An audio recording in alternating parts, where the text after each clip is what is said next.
Hello everyone, welcome back to my mini blog on YouTube. গতকালকে সারাদিনের mini ব্লগটা তোমাদের সঙ্গে শেয়ার করছি। তো সকালবেলায় ঘুম থেকে উঠেই স্নান ধান করে নিয়ে এই যে রেডি হয়ে বেরিয়ে পড়েছি মেয়েকে নিয়ে স্কুল যাওয়ার জন্য।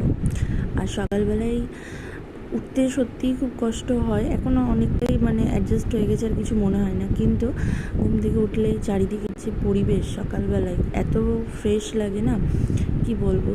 যাই হোক, এই করতে করতে স্কুলেও পৌঁছে গেছি, মোটামুটি কাছাকাছি চলে এসেছি। তারপরে এই যে স্কুলে এসে ওর বান্ধবী সৃষ্টিকা, ওর সঙ্গে ও এখানে একটু হাঁটাহাঁটি করছিল আর কি। তারপর ওরা দুজনে একসাথে স্কুলে ঢুকে গেল।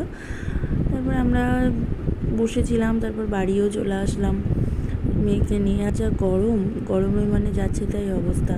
তারপরে বিকেলের দিক করে হঠাৎ করে একটু মেঘলা হয়ে গেছিলো আকাশটা, আর আমি বসে গেছিলাম তরমুজ নিয়ে, কারণ অনেকটাই তরমুজ কাটা ছিল, মা রেডি করে রেখেছিল। তো তারপরে জামা কাপড়গুলো ভাঁজ করলাম, বিছানার চাদরগুলো চেঞ্জ করলাম, কারণ কাঁচা হয়েছিল সেই জন্য।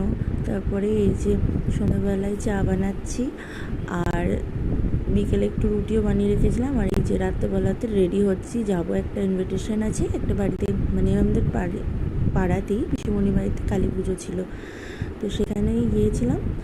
তো দেখা হচ্ছে নেক্সট ব্লগে, ততক্ষণের জন্য টাটা।